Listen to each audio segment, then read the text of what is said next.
আল্লাহর নবী সুলাইমান আলাইহিস সালাতু ওয়াস সালাম যখন ওই পিপিলিকা অধ্যাসিত উপত্যকার ভিতরে পৌঁছেছেন, এখনো ল্যান্ড করে নাই। এমন সময় পিঁপড়ার সর্দার ডাক দিয়ে বললেন, পিঁপড়ার দলেরা তোমরা সকলে গর্তের ভিতরে প্রবেশ করো, অন্যথায় নবী সুলাইমান এবং তার বাহিনী, লক্ষ লক্ষ বাহিনী কিংবা হাজার হাজার বাহিনী যখন জমিনের ভিতরে নেমে পড়বে, তোমরা তাদের পায়ের নিচে পড়ে পৃষ্ঠপোষণ হয়ে মারা যাবা। এই পিঁপড়ার কথাটা আল্লাহ পাক বাতাসের মাধ্যমে ভেসে আল্লাহ রব্বুল আলামিন নবী সুলাইমানের কান পর্যন্ত পৌঁছায় দিয়েছেন। জোরে বলুন সুবহানাল্লাহ, বলুন আল্লাহু আকবার। ওই যে বলছি পিঁপড়ার সঙ্গে কথা বলতে পারতেন, সুবহানাল্লাহ বলেন। নবী সুলাইমান জিনদেরকে বললেন, তোমাদের ভিতরে কে আছো? ওই পিপিলিকাটা একটু আগে জাতির উদ্দেশ্যে এত সুন্দর একটা বক্তব্য দিয়েছে, জাতির উদ্দেশ্যে একটা সংবাদ সম্মেলন করেছে, জাতির সতর্কতার জন্য একটা সুন্দর বক্তৃতা দিয়েছে। ওই পিঁপড়াটাকে ধরে আমার কাছে একটু নিয়ে আসতে পারবা? একটা জিন একেবারে দ্রুত গতিতে গিয়ে আমার ভাইরা জিন দেখলো নবী পিঁপড়া যখন কথা বলেছে, নির্দেশ দিয়েছে, সকল পিঁপড়ারা লাইন ধরে একটার পর একটা লাইন ধরে ওই পিঁপড়ারা গর্তের ভিতরে প্রবেশ করতেছে, হাজার হাজার লক্ষ লক্ষ পিঁপড়া। আর যে পিঁপড়া বক্তব্য দিয়ে নেতা পিঁপড়াটা বাইরে আছে, সবাই ঢোকার পর গর্তের ভিতরে যাবে, আমার ভাইরা এই জিনটা গিয়ে ওই পিঁপড়াটাকে খপ করে ধরে ফেলে আল্লাহর নবী সুলাইমানের হাতের তালির উপরে নিয়ে এসে দিয়ে দিয়েছেন। জোরে বলা যাবে কি সুবহানাল্লাহ। নবী সুলাইমান আলাইহিস সালাম বললেন, ও পিঁপড়া, তুমি একটু আগে তোমার জাতির উদ্দেশ্যে এত সুন্দর বক্তব্য দিয়েছো, আমার খুব ভালো লেগেছে। আমি একজন আল্লাহর নবী হওয়ার পর আমার কাছে খুব ভালো লেগেছে। আমি একজন নবী নই শুধু, আমি একজন বাদশাহ। আমি শুধু বাদশাহই নই, আমি একজন নবী। তোমার ওই ভাষণটা আর একবার আমি জানতে চাই, শুনতে চাই। মেহেরবানি করে ওই ভাষণটা আর একবার তুমি দাও জাতির উদ্দেশ্যে, যা তুমি একটু আগে দিয়েছিলে। আল্লাহর নবী সুলাইমানের সঙ্গে পিঁপড়া কথা বলতেছেন। নবী সুলাইমান, আপনি যেমন একজন বাদশাহ, আপনি যেমন একজন বাদশাহ, আপনি নবী এবং বাদশাহ, কিন্তু আমি আল্লাহ তাআলার একটা ছোট্ট সৃষ্টি, আমার নাম পিঁপড়া, আমার নাম পিঁপড়া। আমাকে আল্লাহ রব্বুল আলামিন সৃষ্টি করেছেন। তবে নবী সুলাইমান শুনে নেন, আপনি যেমন বাদশাহ, এই উপত্যকার ভিতরে আমি পিপিলিকাটা বাদশাহ। আপনার যেমন সৈন্য সামন্ত রয়েছে, আমারও সৈন্য সামন্ত রয়েছে। আপনার যেমন সিংহাসন রয়েছে, আমারও সিংহাসন রয়েছে। ও নবী সুলাইমান, আপনি একজন বাদশাহ হয়ে আর একজন বাদশাহকে অন্যায় ভাবে কেন গ্রেফতার করে নিয়ে আসলেন? আমার অপরাধটা কি? আগে আপনি এই অপরাধের ব্যাখ্যা আমার কাছে দিয়ে দিন, তারপর আপনাকে আমি ভাষণ শোনায় দেব। জোরে বলা যাবে কি সুবহানাল্লাহ, বলেন আল্লাহু আকবার। আল্লাহর নবী হযরতে সুলাইমান আলাইহিস সালাম মিদ্র হাসলেন। আহারে, তিনি ভাবলেন, কি ব্যাপার, কেমন করে তুমি আবার এই উপত্যকার বাদশাহ হয়ে গেলে? তুমি আবার কেমন করে তোমার সৈন্য সামন্ত সিংহাসন থেকে গেল? পিঁপড়া ডাক দিয়ে বলছেন, আল্লাহর নবী সুলাইমান, যেহেতু আপনি একজন নবী এবং বাদশাহ, আপনি যদি আমারে অনুমতি দেন, আমি নির্ভয়ে আপনার সামনে কথা বলতে চাই। কয়, হ্যাঁ, অবশ্যই নির্ভয়ে কথা বলবা, ভয়ের কোনো কারণ নাই, জলদি করে বলো। আমার ভাইরা, আল্লাহর নবী সুলাইমানকে পিঁপড়া ডাক দিয়ে বলছেন, আল্লাহর নবী সুলাইমান, আমি যদি বাদশাহী না হতাম, যখন নির্দেশ দিয়ে দিয়েছি, আপনি দেখেছেন এবং আপনার এই জিন দেখেছে, সমস্ত সৈন্যগুলি, সমস্ত পিপিলিকাগুলি একটার পর একটা গর্তের ভিতরে তারা প্রবেশ করতেছে আমার নির্দেশ পাওয়ার পর। আমি কিন্তু এটা বলেছি, নবী সুলাইমান এবং তার সৈন্যরা ইচ্ছাকৃত মারবে না, অনিচ্ছায় পায়ের নিচে পড়ে মারা যাবা, যেহেতু তোমরা ছোট প্রাণী, এই জন্য তোমরা যাতে মরে না যাও, আমি তোমাদের নেতা, আমি তোমাদের বাদশাহ, আমি তোমাদের একজন শাসক, এই জন্য তোমাদের এই জীবনের নিরাপত্তা দেওয়ার দায়িত্ব, এই জন্য গর্তে ঢুকতে বলেছি। আর সব পিঁপড়ারা গর্তে ঢুকেছে। এরাই আমার সৈন্য, এরাই আমার হচ্ছে, এরাই আমার পর্যা, আমি এদের উপরে রাজত্ব করি, এই উপত্যকাটাই হচ্ছে আমার রাজ্য। তবে আল্লাহর নবী সুলাইমান, আমার যে সিংহাসনের কথা বললাম, এই সিংহাসনটা আপনার সিংহাসনের চেয়ে হাজার হাজার গুণে দামি। জোরে বলা যাবে কি সুবহানাল্লাহ। নবী সুলাইমানের চোখ বড় বড় হয়ে গিয়েছে। আহারে, আমার সিংহাসনের ভিতরে কোনো ইঞ্জিল নাই, পেট্রোল লাগে না, গ্যাস লাগে না, ডিজেল লাগে না, অকটেন লাগে না, রিগেন লাগে না। আমার সিংহাসন আল্লাহর নির্দেশে পৃথিবীর এক প্রান্ত থেকে আরেক প্রান্তের দিকে চলে যায়। এতগুলি মানুষ সেখানে ধরে, এর উপরে প্রত্যেকটা সিংহাসনের উপরটা পুরাটা স্বর্ণ দিয়ে প্রলেপ করা রয়েছে। এর চেয়ে দামি কি করে তোমার সিংহাসন হতে পারে? আল্লাহর নবী হযরতে সুলাইমান আলাইহিস সালামকে এবার পিঁপড়া হেসে হেসে বলছেন, আল্লাহর নবী সুলাইমান, আপনি জবাব দিয়ে দিন, আপনার সিংহাসনটা তৈরি করেছে জিন মানুষ, আর আপনাকে সহযোগিতা করেছে তারা, কিন্তু আমার যে সিংহাসনটা এটা জিন মানুষ তৈরি করে নাই। স্বয়ং আল্লাহ রাব্বুল আলামিন তার কুদরতি কায়দায় আমার সিংহাসনটা তৈরি করেছেন। জোরে বলা যাবে কি সুবহানাল্লাহ? নবী সুলাইমান বলে, তাহলে বলো না তোমার সিংহাসনটা কোনটা? আল্লাহর নবী সুলাইমানকে পিঁপড়া মুস্কি হেসে ডাক দিয়ে বললেন, আল্লাহর নবী সুলাইমান, এই পৃথিবীতে কত পিঁপড়া রয়েছে, কত সৃষ্টি রয়েছে, এতগুলি সৃষ্টি, এতগুলি আল্লাহ তাআলার সৃষ্টি থাকার পরও আপনার হাতের তলার মধ্যে বসে আপনার সঙ্গে কেউ কথা বলতে পারে নাই, কিন্তু আমি পিঁপড়া আপনার হাতের তলার মধ্যে বসে, হাতের তালির মধ্যে বসে আপনার সঙ্গে কথা বলতেছি। তার মানে এই মুহূর্তে আমার আল্লাহ রব্বুল আলামিন আপনার হাতটাকে আমার জন্য সিংহাসন বানিয়ে দিয়েছেন। জোরে বলা যাবে কি সুবহানাল্লাহ? আপনি বলুন তো, আপনার ওই সিংহাসনের চেয়ে হাতটা দামি না অদামি? সুবহানাল্লাহ বলেন, আল্লাহু আকবার বলেন। আমার ভাইরা, আল্লাহর নবী সুলাইমান পিঁপড়ার কথায় মুস্কি হাসলেন। কোরআনে কারীমের ভিতরে বলা হয়েছে, আল্লাহ রাব্বুল আলামিন কোরআনে কারীমের ভিতরে জানায় দেন, পরিষ্কার করে আল্লাহ পাক জানায় দিয়েছেন, ফাতাবাসসামা দাহিকাম মিন কওলিহা। নবী সুলাইমান মুস্কি হাসলেন। বোঝা গেল মুস্কি হাসাটা সুন্নাহ, নবীদের সুন্নাহ। জোরে বলা যাবে কি সুবহানাল্লাহ? এজন্য কখনো কোনো মানুষ আপনার কাছে সাহায্যের জন্য, সহযোগিতার জন্য আসলো, আপনি যদি দিতেও নাও পারেন, মুস্কি হেসে তাকে একটু সান্ত্বনা দিয়ে বলেন, ভাই তোমার এই বিপদে যদি পাশে দাঁড়াতে পারতাম কতই না খুশি হতাম, কিন্তু পারলাম না। আল্লাহ পাক যেন তোমার এই বিপদ থেকে তোমাকে উদ্ধার করে দেন। অট্র হাসি দিবেন না, কখনো মুস্কি হাসি দিবেন, এটা নবীদের সুন্নাহ। জোরে বলা যাবে কি সুবহানাল্লাহ? সম্মানিত ভাইরা, আজকে কোরআনে কারীমের মাহফিলে এসেছেন, আল্লাহ যদি আমাকে কোনোদিন তৌফিক দান করে নবী সুলাইমান আলাইহিস সালাতু ওয়াস সালামকে, আমার ভাইরা, তিনি যে রানী বিলকিসকে বিবাহ করবেন, এবং রানী বিলকিস কেমন ছিলেন? রানী বিলকিস সাধারণ কোনো মানুষ না। আমার ভাইরা, আপনারা ইতিপূর্বে এই তাফসীর কখনো কোথাও শোনেন নাই, ইসরাইলি রাওয়ায়াতে কামিল ক্লাসের ভিতরে পড়ানো হয়। রানী বিলকিস হলো এমন একজন নারী যাকে আল্লাহ রাব্বুল আলামিন জিন আর মানুষের সংস্পর্শে তৈরি করেছেন। তার মানে রানী বিলকিসের বাবা ছিল, আমার ভাইরা, মানুষ, কিন্তু মা ছিল জিন। জিনের সঙ্গে মায়ের, মানুষের বিবাহ হওয়ার পর আল্লাহ রাব্বুল আলামিন এই রানী বিলকিসকে তৈরি করে দিয়েছেন। জোরে বলা যাবে কি সুবহানাল্লাহ? এই বিষয়গুলি নিয়ে অনেক সময় লম্বা কথা হবে, ওদিকে যাচ্ছি না। শুধুমাত্র আপনাদের মাঝে দাউদ নবীর কথাটা বলবো। বলার পূর্ব মুহূর্তে আপনাদের কাছে আবেদন থাকলো, আপনারা একটা অজপাই গ্রাম বলা যেতে পারে, একটা গ্রামের ভিতরে সুন্দর একটা মাদ্রাসা করেছেন। এই মাদ্রাসা আপনাদের সম্পদ, এলাকায় কবরস্থান আছে আপনাদের সম্পদ, এলাকায় আপনাদের মসজিদ রয়েছে আপনাদের সম্পদ। জোরে বলেন কথা ঠিক কিনা? কোন ক্রমে আপনাদের এই জাতীয় সম্পদ, এলাকার সম্পদকে যাতে নষ্ট না হয়, আমাদেরকে অবশ্যই এই সম্পদকে ধরে রাখা লাগবে। জোরে বলেন কথা ঠিক কিনা? কারণ হচ্ছে কিয়ামতের ময়দানে কোরআন হবে সবচেয়ে বড় সুপারিশকারী। আল্লাহর নবী বর্ণনা করেন, মা মিন শাফিইন আফদালু মানজিলাতান ইনদাল্লাহি ইয়াউমাল কিয়ামাতি মিনাল কুরআন লা নাবিয়্যুন ওয়ালা মালাকুন ওয়ালা গায়র। নবীজি বলেন, কিয়ামতের ময়দানে আল্লাহর নিকটে কোরআনের চেয়ে কোনো উত্তম সুপারিশকারী থাকবে না। আমার ভাইরা, কোরআন সবচেয়ে বড় সুপারিশকারী। এই কোরআনের সুপারিশ পেতে আমরা রাজি আছি কিনা? কারা কারা আছে আল্লাহু আকবার বলে হাত উঠায় দেখা। 2 বছর আগের ঘটনা, কোন এক জায়গায় ওয়াজে গেলাম, সভাপতি স্যার বললেন, হুজুর একটা বিষয় আপনাকে আগে দেখানোর ইচ্ছা ছিল, আমার স্মরণ ছিল না তাই দেখাতে পারি নাই। শিক্ষকরাও হয়তো আপনারা দেখান নাই। হুজুর, এই এলাকায় 38-40 বছর পূর্বে নদী ছিল, নদী ছিল, একেবারে নদী ছিল, বিশাল বিশাল চর ছিল।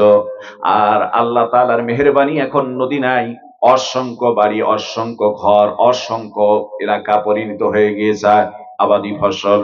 হুজুর, আমরা 3 দিন আগে একটা কবর খনন করতেছিলাম, এই কবরের ভিতর থেকে একটা কোরআন শরীফ পাওয়া গিয়েছে। এই কোরআন শরীফটা ধারণা করা হচ্ছে পাকিস্তান পিরিয়ডের ফন এবং ছাপা।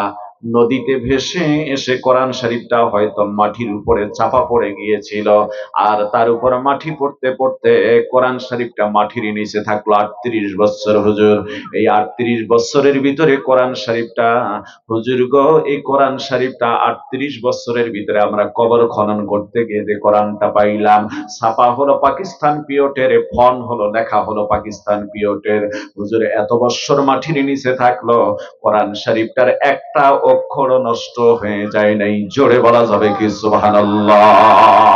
কারণটা কি? উনি বললেন, হুজুর, ওয়াজ থেকে নেমে যাওয়ার পর আপনি কোরআনটা একটু দেখে যাবেন। আমি বললাম, দেখবো কেন, আমাদের দিবেন, আমি সব জায়গায় এটা নিয়ে গিয়ে দেখাবো। আমার ভাইরা, উনি বললেন, না, এটা আমাদের মাদ্রাসার লাইব্রেরিতে থাকবে। কারণ কি? এই কোরআন নাযিল করেছেন আমার আল্লাহ। জোরে বলেন কথা ঠিক কিনা? আল্লাহ রাব্বুল আলামিন বলেন, ইন্না নাহনু নাযালনা যিকরা ওয়া ইন্না লাহু লাহাফিজুন। আল্লাহ বলেন, কোরআন নাযিল করেছে আমি আল্লাহ, এর হেফাজতের দায়িত্ব, সংরক্ষণের দায়িত্ব নিয়েছি আমি আল্লাহ। জোরে বলা যাবে কি সুবহানাল্লাহ? কোরআন নাযিল করেছেন কে? হেফাজত করবেন কে? সংরক্ষণ করবেন কে? ওরে মুমিন, শোনাও, যদি এই দায়িত্ব কোন মানুষকে আল্লাহ দিত, যত সৌরচার পৃথিবীর জমিনের ভিতরে এসেছে, সৌরচাররা এসে দেখতো কোরআন পড়ে পড়ে মানুষ সৌরচারের বিরুদ্ধে কথা বলে, ওরা ওদের বিরুদ্ধে যত কথা যাইতো সব কেটে দেওয়ার পর কোরআনের এতদিন 12টা বাজায় দিত। জোরে বলেন কথা ঠিক কিনা? কিন্তু এই দায়িত্ব নিয়েছেন কে? আরো জোরে বলেন কে? এই কোরআনের পক্ষে যদি আপনি থাকেন, কোরআন কিয়ামতের ময়দানে সুপারিশ করে নিয়ে আল্লাহর জান্নাতে চলে যাবেন, আপনাদেরকে নিয়ে যাবেন। আমার ভাইরা, পরিশেষে আপনাদের মাঝে একটা তথ্য দিয়ে যাই, আর এই ওসিলায় আমরা ভালো কাজ করতে পারতেছি। সৌদি আরবে অসংখ্য হাজি এখানে আছেন, আপনারা যারা গিয়েছেন জানেন। আপনি যদি ইচ্ছা করেন সৌদি একটা মসজিদ বানাবেন, মাদ্রাসা বানাবেন, আপনি পারবেন না। ওই দায়িত্ব সৌদি সরকারের, আপনার দায়িত্ব নয়। আপনি এককভাবে কোন মাদ্রাসা মসজিদ বানাতে পারবেন না। আমার ভাইরা, ওগুলি সরকার করবে। সুবহানাল্লাহ বলেন। ওগুলি সরকারের দায়িত্ব। সকল ভালো কাজের আদেশ সরকার দিবে, সকল মন্দ কাজের আদেশ সরকার দিবে। আমরা কিন্তু এই সুযোগটা পেয়েছি, যেহেতু আমাদেরকে দান করার সুযোগ রয়েছে। এগুলি আমার ভাইরা, কতটা কথা আপনাদের মাঝে অল্প সময়ের ভিতরে বলবো। এই কোরআন এমনি আসে নাই, সেপ্টেম্বরের 2 তারিখ আল্লাহ তাআলা ফিরিয়ে নিয়ে আসলেন। আমার ভাইরা, জাবালে নূর, যে পাহাড়ে কোরআনে কারীম নাযিল হয়েছে, আমি গুনাহগার ওই পাহাড়ের মধ্যে উঠলাম। এখন তো সিঁড়ি করা হয়েছে, রাস্তা করা হয়েছে, অর্ধেক পর্যন্ত রাস্তা করেছেন পাহাড়ের, আর পুরাটাই সিঁড়ি করে দিয়েছেন। তারপর আমার মতো যুবকের ওই জাবালে নূরের মধ্যে উঠে হীরা গুহায় যেখানে কোরআন নাযিল হয়েছে ওর ভিতরে পর্যন্ত, এই পবিত্র জায়গার ভিতরে পর্যন্ত যেতে সময় লেগেছে আমার 1 ঘন্টা 15 মিনিট। পা যেন চলতেছিল না। আমার ভাইরা, যখন আমি গারে সুর, মুসলমান ভাইরা আমার, হিজরতের রাত্রে আবু বকর সহ আল্লাহর নবী যে গুহার মধ্যে আশ্রয় নিয়েছিলেন এই সুর পাহাড়ের মধ্যে, ওখানে উঠতে আমার মতো গুনাহগারের সময় লেগে গিয়েছে 2.25 ঘন্টা।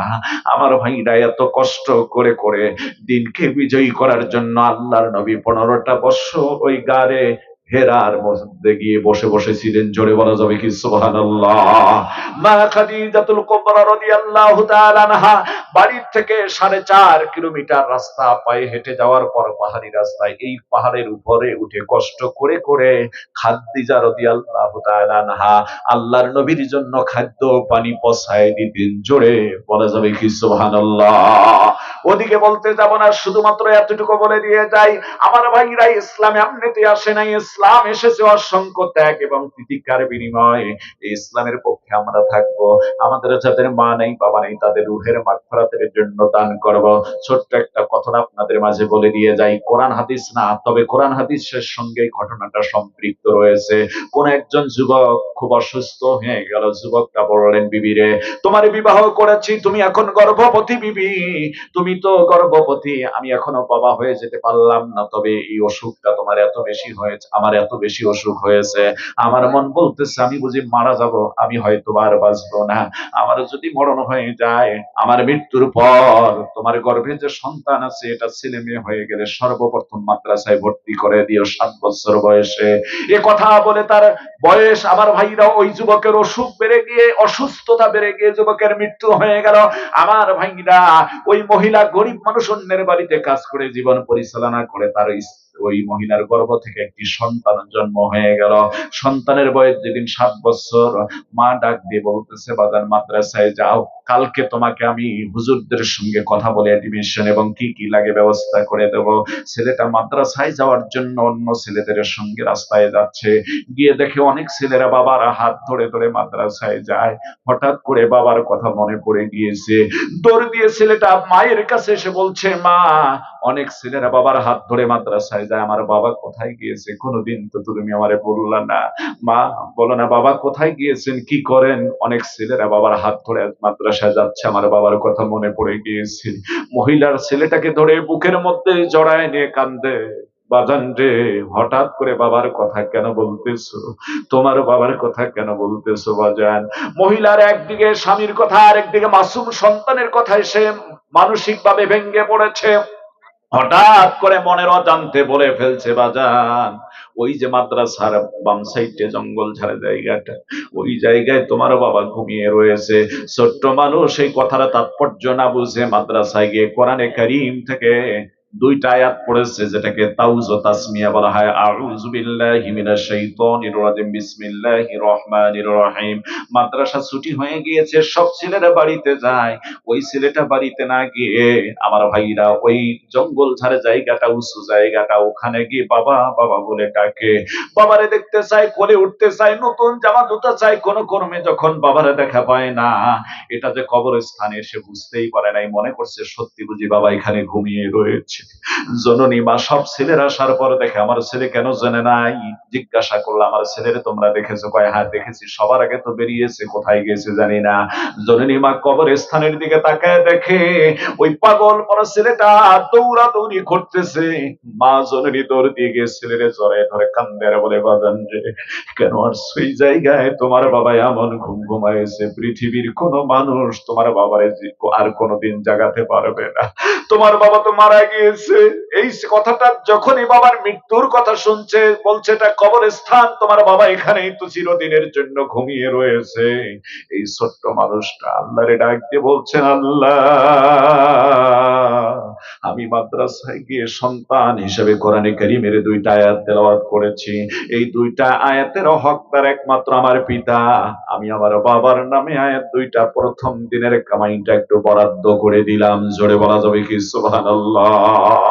জননী মা সন্তানকে নিয়ে এসে নাওয়া খাওয়া নাই, রাত্রিতে ঘুমিয়ে পড়েছে। মহিলার মনে বড় দুঃখ, কান্নাকাটি করে ঘুমিয়ে পড়েছে। নিশি রজনীতে ঘুম ভেঙে গিয়ে ছেলেটা চিৎকার করে উঠে বলল, মা, মনের আশা মনে রইল, পূরণ হইল না। মা বলল, বাজান, আমি বিধবা মানুষ, সেই রাত্রে ডাক্তার আনবো না, কবিরাজ আনবো, ভয় পাইছো নাকি বলো? কয়, না মা, কোনো ভয় পাই নাই, ডাক্তার কবিরাজ আনতে হবে না। মা রে, তোমার কাছে জানতে চাই, আমার বাবার চেহারাটা এমন ছিল কিনা, এমন লম্বা ফর্সা, এমন গঠনের ছিল কিনা? জোরে বলা যাবে কি সুবহানাল্লাহ? মহিলা কয়, বাজান, তোমার মৃত্যুর পর, তোমার বাবার মৃত্যুর পর কেউ তো তোমারে কোনোদিন বলে নাই, আমিও বলি নাই, কে তোমারে বলছে? কার কাছে জিজ্ঞাসা করেছো?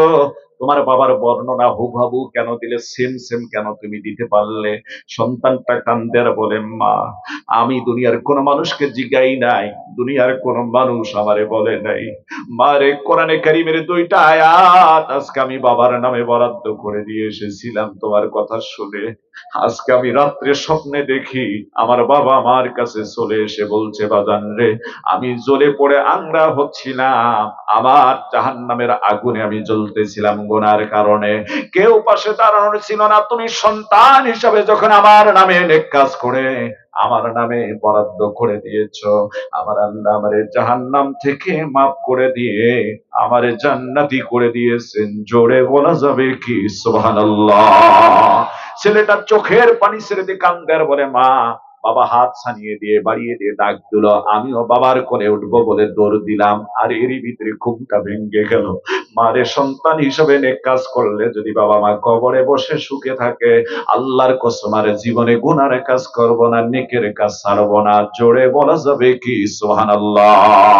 মুসলমান ভাইরা, আমার আল্লাহর নবী বলেন, ইজা মাতাল ইনসান, মানুষ যখন মরে যায়, ইন কাতা আনহু আমালুহু, ভালো মন্দ কর্মগুলি সব বন্ধ হয়ে যায়, ইল্লা মিন সালাসা, তিনটা কর্ম মানুষের মৃত্যুর পর বন্ধ হয় না, তার ভিতরে অন্যতম হলো আও ওয়ালাদিন সালিহিন ইয়াদউল্লাহ, নেককার সন্তান যদি বাবা মায়ের জন্য কোনো ভালো কাজ করে, এই ভালো কাজের বিনিময় আল্লাহ সুবহানাহু তাআলা বাবা মায়ের কবরের মধ্যে সব পৌঁছায় দিয়ে কবরখানা জান্নাতের বাগান বানায় দিতে পারেন। জোরে বলা যাবে কি সুবহানাল্লাহ। পরিশেষে আপনাদের মাঝে একটা বিষয় জানতে চাই, ও যুবক তরুণেরা, কার মা নাই বাবা নাই, একটু মেহেরবানি করে হাতটা উঠাও তো, আমি দেখতে চাই। আরে তাকিয়ে দেখেন, অল্প মানুষের ভিতরে কত মানুষের হাত উঠেছে। এই মানুষগুলির কারো মা নাই, কারো বাবা মা নাই। ভাই আমার চোখের পানি ছেড়ে দিয়ে কাঁদতেছে। কত মানুষ মায়ের কথা বাবার কথা মনে পড়ে হাতটা তুলে কাঁদতেছে। আল্লাহ সন্তানগুলিকে তুমি নেককার বানিয়ে দাও, আর নেককারদের কারণে আল্লাহ তার বাবা মায়ের কবরকে জান্নাতের বাগান বানিয়ে দিয়ে। জোরে বলেন আমিন। যুবক ভাইরা, সময় নাই, শুধুমাত্র সংক্ষেপে একটা কথা বলে দিয়ে যায়। আমি আমার একজন গাইনি ডাক্তারের সাথে সম্পর্ক ছিল, তার মানে আমার বাবার বন্ধুর ছেলে হচ্ছে, বন্ধুর ছেলের বউ হচ্ছে ওই গাইনি ডাক্তারটা। আমার স্ত্রী যখন গর্ভবতী, এখন মেয়েটার বয়স 3 বছর চলছে, আমি ওই মেয়েটাকে, আমার স্ত্রী যখন গর্ভবতী প্রেগনেন্ট, ওই মহিলা ডাক্তারের কাছে নিয়ে যাইতাম, যেহেতু বাবার বন্ধুর ছেলের বউ হচ্ছে ডাক্তার। একদিন যাওয়ার পর আমারে বললাম, মাওলানা আজকে একটু রুগীর চাপ, বরাবরই এই দিনে একটু রুগীর চাপ কম হয়, একটু বসুন, আজকে একটু আপনাকে তথ্য দিয়ে দেই। আমি গুনাহগার যখন বসলাম, আমার স্ত্রী পাশে বসা, চোখের পানি ছেড়ে দিয়ে ওই মহিলা ডাক্তার আমারে বলতেছে, মাওলানা একটা তথ্য আপনাদের মাঝে জানাই দিয়ে যাই। একটা মা যখন গর্ভে সন্তান ধারণ করে, আর বয়স যখন সন্তানের 7 মাস 1 দিন হয়ে যায়, পেটের সন্তানের বয়স যখন 7 মাস 1 দিন, তখন ওই থলির ভিতরে যে সন্তানটা থাকে, ওই থলির চেয়ে সন্তানটা আরো বেশি বড় হয়ে যায়, যার কারণে জায়গা সংকুলনের কারণে ওই দিন থেকে বেশি করে পা দিয়ে ওই সন্তানটা লাথি দেওয়া শুরু করে দেয়। আমারে বলল, মাওলানা তখন মায়ের নাভির দিকে সন্তানের মাথাটা চলে যায়, আর পাটা কলিজার দিকে চলে এসে ওই কলিজার মধ্যে সন্তানটা শত শতবার লাথি দেওয়া শুরু করে দেয়। জোরে বলেন আল্লাহু আকবার। কান্দে আর বলে, মাওলানা ওই সন্তান 7 মাস 1 দিন থেকে নিয়ে মা জননী যখন ভূমিষ্ঠিত করে, এই ভূমিষ্ঠিত হওয়া পর্যন্ত 4000-এর উপরে মায়ের কলিজার উপর লাথি দিয়ে দেয়। জোরে বলুন আল্লাহু আকবার। আমারে বললেন, মাওলানা যেদিন এই সন্তানটা ভূমিষ্ঠিত হয়, ওই দিন কয়েক শতবার বা কয়েক হাজার বার লাথি দিয়ে ফেলে, ফলে তার কলিজাটা চৌচির হয়ে যায়। আর জননী মা অনেক সময় সন্তান জন্ম দিতে গিয়ে বেহুশ হয়ে যায়, কেউ মারাও যায়, এরকম ইতিহাস বহু রয়েছে। এই সন্তান যখন জমিনে ভূমিষ্ঠিত হয়ে ট্যাঁ ট্যাঁ করে কান্না শুরু করে দেয়, এই কান্নায় এত প্রতিষেধক আল্লাহ রেখে দিয়েছেন, এত অ্যান্টিবায়োটিক রেখে দিয়েছেন, ওই মায়ের কান দিয়ে আওয়াজ চলে গিয়ে যে কলিজাটা চৌচির্ণ হয়ে গেল, আল্লাহ কলিজাটা জয়েন লেগে দিয়ে একেবারেই ভালো বানায় দেন। জোরে বলা যাবে কি সুবহানাল্লাহ। মায়ের হুঁশ ফিরায় দেন, মায়ের সকল প্রকার দুঃখ কষ্টগুলি ভুলায় দেন। আমার ভাইরা, এমন মা যার বেঁচে নাই, এমন বাবা যার বেঁচে নাই, সন্তান হিসাবে নেক কাজ করবেন, আমার আল্লাহ রব্বুল আলামিন বাবা মায়ের কবরের মধ্যে সব পৌঁছায় দিবেন। তাই তো মাঝে মাঝে আমি বলে থাকি, বাবা তুমি কেমন আছো ছোট্ট মাটির ঘরে, তোমার কথা হৃদয় মাঝে পড়ছে বারে বারে, বাবা গো বাবা, বাবা গো বাবা। কত আদর কত স্নেহ তোমার কাছে পেলাম, সব কিছু হারিয়ে আজকে নিঃস্ব হয়ে গেলাম। ভালোবাসি তোমায় বাবা, বুকটা যে যায় চিড়ে, তোমার কথা হৃদয়ে মাঝে পড়ছে বারে বারে। বাবা গো বাবা, বাবা গো বাবা। এই বাবারে সুখে রাখার জন্য এই মুহূর্তে আমার ভাইরা, আমার বন্ধুগণ, এই মুহূর্তে আমি 10 জন মানুষ দুনিয়ার জমিনে দেখতে চাই, আশারে মুবাশশারা। আলহামদুলিল্লাহ, নারায়ে তাকবীর।